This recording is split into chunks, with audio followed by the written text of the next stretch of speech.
성도 여러분 안녕하세요. 오늘 하루도 복된 시간 되시기를 빕니다. 우리는 지금 구약의 절기에 대해서 살펴보고 있습니다. 절기는 축제입니다.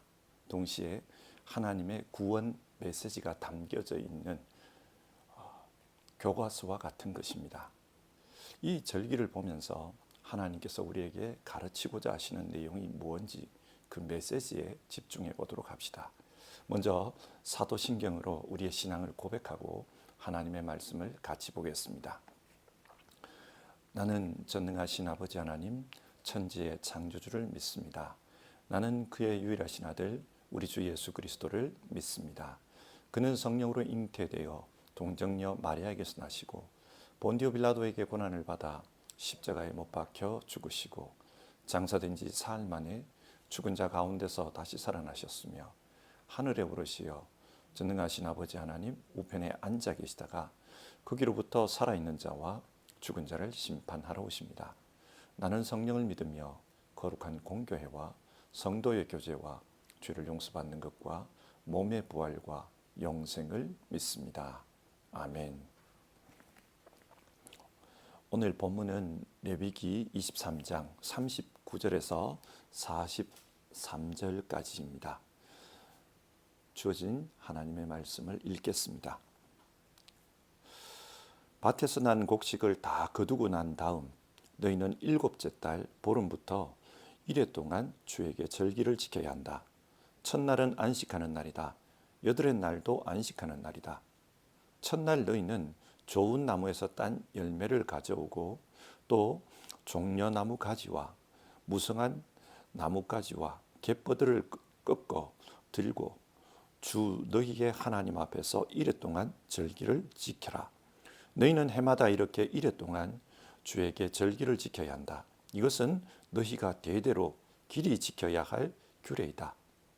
일곱째 달이 되면 너희는 이 절기를 지켜야 한다. 이래 동안 너희는 초막에서 지내야 한다. 이 기간에 이스라엘의 본토 사람은 누구나 초막에서 지내야 한다. 이렇게 하여야 너희의 자손이 내가 이스라엘 자손을 이집트 땅에서 인도하여 낼 때에 그들을 초막에서 살게 한 것을 알게 될 것이다. 나는 주 너희의 하나님이다. 아멘. 이 말씀을 통해 하나님께서 우리에게 은혜 주시기를 바랍니다. 오늘 읽은 본문은 이스라엘의 절기 중에 초막절에 대한 말씀입니다. 초막절을 다르게는 장막절이라고 부릅니다. 왜 그렇게 부를까요?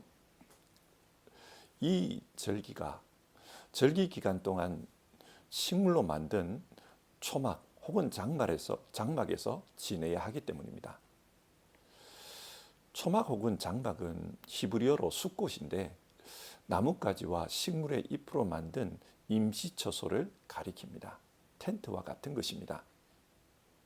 그런데 이 초막을 만들 때 유대인들은 신경 쓰는 부분이 있습니다. 초막의 지붕이 누워서 위를 쳐다볼 때 최소한 3개 이상의 별이 보이도록 그렇게 만들어야 한다는 것입니다. 여러분 한번 상상해 보십시오.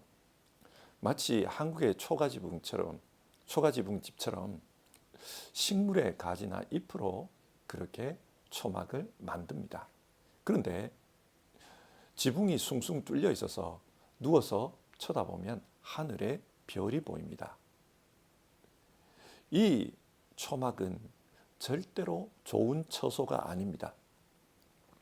지금도 유대인들은 이 초막절을 지킬 때 자신의 집 마당이나 혹은 집 앞에 초막을 만들어서 지킵니다. 아파트에 사는 사람들은 베란다 같은 곳에다가 이 초막을 만든다고 합니다. 일주일 동안 이렇게 만든 초막에서 지냅니다. 어쩌면 아이들은 신이 날지 모르겠습니다. 캠핑 분위기도 낼 수 있으니까요. 하지만 이 초막은 절대로 좋은 시설이 아닙니다. 아주 불편합니다. 밤에는 춥고 낮에는 더울 수 있습니다. 근데 하나님은 왜 이렇게 불편한 초막에서 일주일을 지내라고 합니까? 그 이유가 43절에 나옵니다. 43절입니다.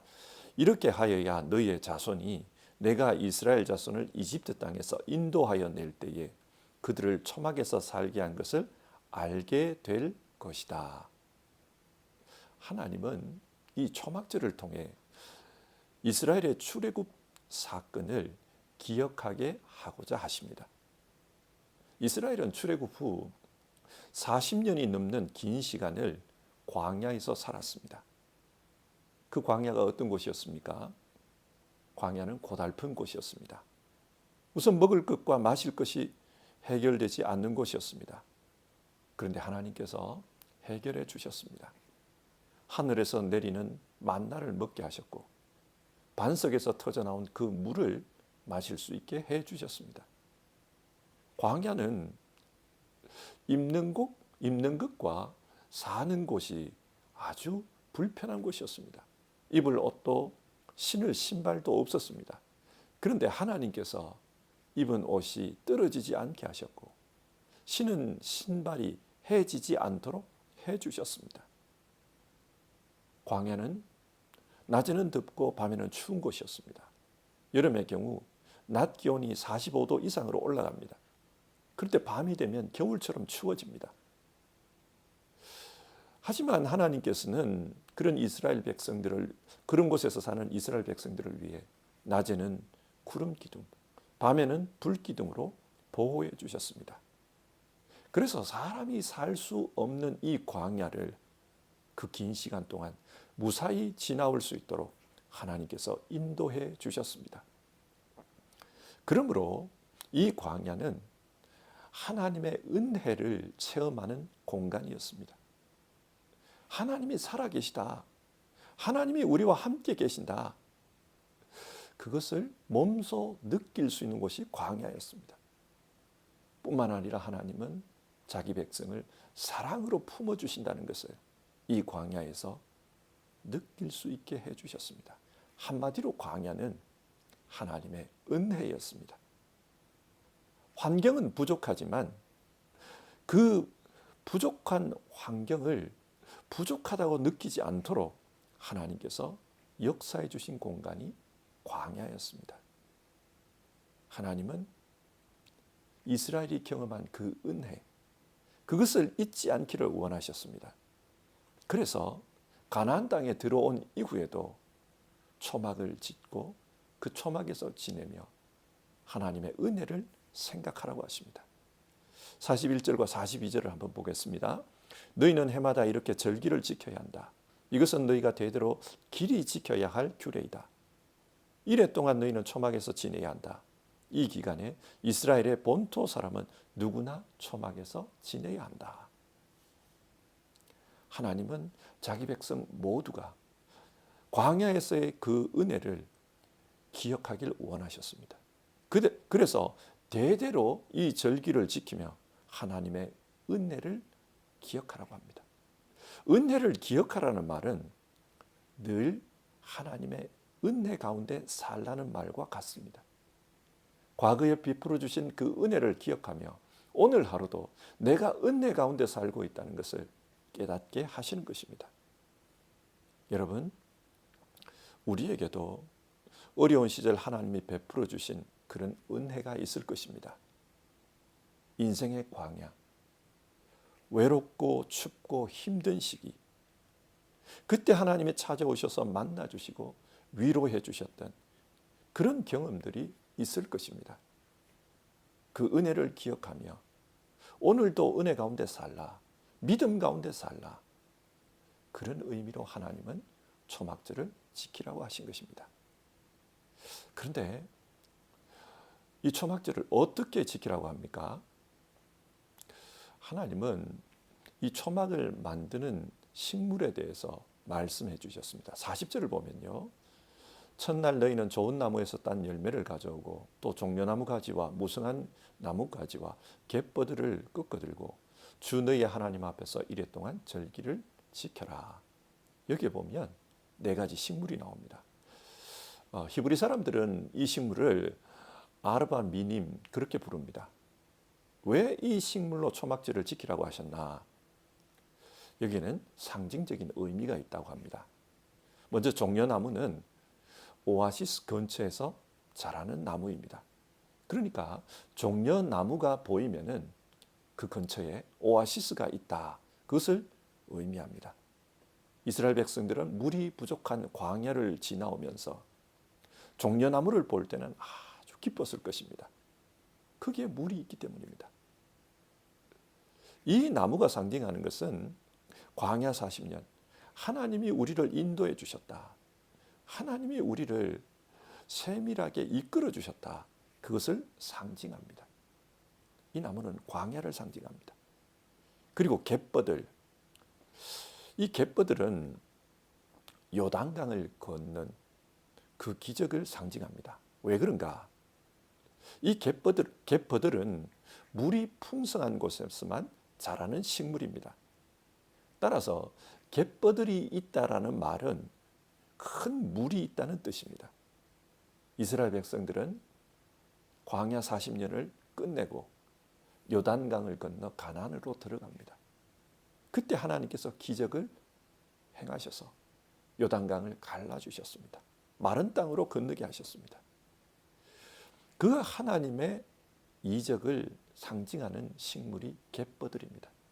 요단강가에 있는 그 갯벌들을 끌고 와서 요단강 건넌 사건을 기억하라는 것입니다.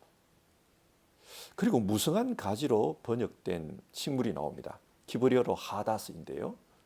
이 식물은 잎이 무성해서 영생과 축복을 상징합니다. 젖과 꿀이 흐르는 땅, 하나님의 축복의 땅, 그것을 상징합니다. 그래서 이 무성한 가지는 가나안을 상징합니다. 이스라엘 백성이 요단강을 건너 가나안에 들어간 것, 그걸 상징합니다. 가나안에서의 삶입니다. 네 번째로 40절에서 좋은 나무로 번역된 식물이 나오는데 히브리 말로 에트로그입니다. 가나안 땅에서 풍성한 열매, 좋은 열매를 먹으며 살았다. 그걸 상징합니다. 그러니까 초막을 지을 때도 이 출애굽의 전 과정을 기억하라는 것입니다. 광야, 요단강, 그리고 가나안에서의 풍성한 삶, 이 모든 것을 생각하며 하나님께 감사라. 그 절기가 바로 초막절입니다. 우리가 자주 부르는 찬송 중에 지금까지 지내온 것 주의 크신 은혜라. 한이 없는 주의 사랑 어찌 이루 말하랴. 그런 찬송이 있지 않습니까? 그처럼 우리의 신앙 여정 가운데 하나님이 베풀어 주신 그 은혜를 기억하라. 그래서 감사하라. 그걸 위해서 광야 전 과정을 상징하는 그 네 가지 식물로 초막을 만들라고 하신 것입니다. 성도 여러분, 하나님은 우리 스스로를 돌아보며 하나님께서 베풀어 주신 그 은혜를 기억하기를 원하십니다. 은혜를 기억하라는 말은 그 은혜를 기억하면 지금도 내가 은혜 가운데 있다는 것을 알 수 있기 때문입니다. 두 번째로 초막절의 다른 이름은 수장절입니다. 수장, 추수한 곡식을 저장한다. 그래서 수장입니다. 38절을 보면 이 절기를 언제 지켜야 하는지가 나옵니다. 39절을 보면 이 절기 언제 지킨지가 나옵니다. 밭에서 난 곡식을 다 거두고 난 다음 일곱째 달 15일부터입니다. 일곱째 달 15일부터 일주일을 지켜라. 이스라엘 달력으로 7월은 오늘날의 달력으로 바꾸면 10월에 해당됩니다. 10월에는 모든 곡식을 다 추수하고 그것을 저장한 이후입니다. 그러니까 이 초막절은 오늘 우리식으로 말하면 추수감사절입니다. 추수한 곡식을 다 저장하고 난 다음에 하나님께 감사하는 그런 절기입니다. 이스라엘은 이곡 오과라 해서 두 가지의 곡물과 다섯 가지의 과일을 주로 재배합니다. 보리, 밀 그런 곡물이고요. 그리고 포도, 무화과, 석류, 올리브, 대추, 야자 이런 과일을 많이 재배합니다. 이런 곡식과 과일 추수가 다 끝난 다음에 그것을 저장하고 하나님께 감사드리는 것입니다. 하나님께서 우리에게 많은 열매를 주셨다. 그걸 감사하는 거예요. 이스라엘에서 신년은 일곱째 달 1월 1일입니다. 일곱째 달 1일입니다. 그날이 신년입니다. 그러니까 일곱째 달 15일은 신년 중순에 지키는 절기입니다. 무슨 말입니까? 하나님, 작년 한 해도 풍성하게 수확할 수 있게 해주셔서 감사합니다. 그처럼 올해도 하나님의 은혜 가운데 하나님이 지켜주셔서 농사가 잘 되게 해주십시오. 그런 마음으로 이 절기를 지켰던 것입니다. 오늘 우리에게 이 초막절은 감사의 의미가 있습니다. 어려운 광야를 지낸 후 하나님이 허락하신 약속의 땅에서 많은 소산을 거두었습니다. 고난 후 하나님으로부터 오는 큰 은혜에 하나님으로부터 오는 큰 은혜, 그 은혜에 감사하는 그런 의미가 있습니다. 하나님은 이 절기를 통해 어려울 때를 생각해 봐라. 광야 때와 한번 비교해 봐라. 그리고 지금 누리고 있는 복을 세어 보아라. 늘 네게 없는 것만 생각하며 불평하지 말고 하나님으로부터 받은 복을 세어보고 그 복에 감사해라. 초막절은 우리에게 그것을 교훈하고 있습니다. 사랑하는 성도 여러분, 초막절에 대한 말씀을 읽으면서 오늘 우리에게 주어진 복을 한번 생각해 봅시다. 물론 현재도 부족한 것, 채워지지 않은 것, 갈증으로 남아있는 것이 있을 수 있습니다. 그러나 우리의 인생 광야와 지금 현재를 비교해 봅시다. 그리고 받은 복을 생각해 봅시다. 그 광야와 비교할 때, 초막에서의 삶과 비교할 때 지금 얼마나 많은 것을 누리고 있는지 하나님은 그것을 생각해 보라는 것입니다. 그러면서 앞으로 베풀어 주실 은혜를 기대하고 또 소망하라고 하십니다. 이것이 초막절이 우리에게 주는 메시지입니다. 세 번째로 신약 성경을 보면 초막절과 관련된 말씀이 요한복음에 나옵니다. 요한복음 7장인데요. 예수님께서 명절 끝날에 누구든지 목마르거든 다 내게로 와서 마셔라. 그리하면 생수의 강이 그 배에서 흘러나올 것이다. 그런 말씀을 하셨습니다. 여기서 명절 끝날은 초막절 끝날을 가리킵니다. 이 초막절에 성전에서 꼭 하는 일이 있었습니다. 그게 뭐냐면 성전 제단에 물을 붓는 관제의식이었습니다. 대제사장과 백성들이 실로암 연못가로 갑니다. 그리고 그곳에서 물을 퍼와서 제단에다 물을 붓는 것입니다. 이런 의식을 하는 이유는 하나님, 올해도 적절한 때에 적절한 양의 비를 주셔서 올해도 풍년이 이루어질 수 있도록 축복해 주옵소서. 그런 의미가 담겨진 의식입니다. 어떻게 보면 좀 기우제 같은 그런 느낌이 나지요. 예수님은 사람들이 하는 이런 행동들을 보면서 안타까웠습니다. 풍년을 위해 그렇게 비를 원하고 물을 원하면서 왜 자기 인생의 비, 자기 인생의 생수의 물은 구하지 않는가? 그것을 안타까워하셨습니다. 예수님이 보실 때 그 당시의 사람들은 다들 영적으로 광야 같은 삶을 살고 있었습니다. 목자 없는 양과 같이 그렇게 불쌍해 보였습니다. 그들에게 진짜 필요한 것은 영생의 물인데 그걸 찾지 않고 그저 하늘에서 내려오는 비, 그것만 간구하고 있었습니다. 그래서 주님은 나를 믿고 내게 오면 내가 성령을 허락하겠다. 그래서 너의 내면에 성령으로 충만해지는 그런 생수의 역사가 일어날 것이다. 그 말씀을 하신 것입니다. 사람들은 물질의 축복만 간구했습니다. 그것을 안타까워하신 예수님은 영적인 축복을 원하거든 내게로 오라. 그것을 말씀하신 것입니다. 그러면서 성령을 주겠다. 그 성령이 너희 안에서 너희를 충만케 하겠다. 그렇게 말씀하신 겁니다. 사랑하는 성도 여러분, 우리에게도 이런 은혜가 필요합니다. 성령 충만의 은혜가 필요합니다. 그래야 참된 풍요를 누릴 수 있습니다. 많은 것을 가지고 있지만 그럼에도 불구하고 늘 없다고 생각하고 불행하다고 느껴지는 것은 주님이 주시는 그런 참된 풍요를 누리지 못하고 있기 때문입니다. 바울은 고린도후서 4장에서 이런 말을 합니다. 사방에서 죄어들어도 움츠려들지 않고 답답한 일을 당해도 낙심하지 않으며 박해를 당해도 버림받지 않으며 끄꾸러뜨림을 당해도 망하지 않는다. 무슨 말입니까? 바울의 현실적인 상황은 굉장히 암울했습니다. 그러나 그는 주님으로부터 오는 참된 풍요를 누리고 있었습니다. 성령께서 그와 함께 하시면서 참된 풍요로움을 허락하시기 때문에 사방에서 죄어 들어와도 움츠려들지 않는 그런 삶을 살 수 있었습니다. 답답한 일이 있어도 낙심하지 않을 수 있었습니다. 성도 여러분, 우리에게 이런 은혜가 필요합니다. 초막절은 우리에게 이런 은혜를 간구하라, 그것을 우리에게 말씀하고 있습니다. 설교를 맺겠습니다. 초막절의 의미가 무엇입니까? 첫 번째는 광야 시절을 기억하며 하나님의 은혜를 생각하는 절기입니다. 두 번째는 추수감사절기입니다.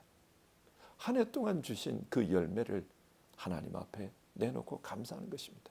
그리고 세 번째는 영적으로 성령 충만을 간구하는 그런 절기입니다. 이 절기의 의미를 생각하면서 오늘 우리도 그렇게 살아봅시다. 우리에게도 광야 같은 시절이 있었을 겁니다.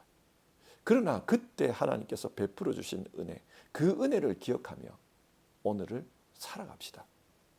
모든 것이 부족해 보여도 이미 받은 복을 세워보고 또 베풀어 주실 그 복을 기대하면서 현실을 살아갑시다. 뿐만 아니라 영적으로 충만한 그런 삶을 주님 앞에 간구합시다. 성령 충만하면 우리의 외적인 상황이 아무리 힘들어도 그것을 이겨낼 힘이 우리에게 주어집니다. 이것이 오늘 우리가 드려야 할 초막절이라는 것을 기억하고 오늘 하루를 살아갑시다. 같이 기도하겠습니다.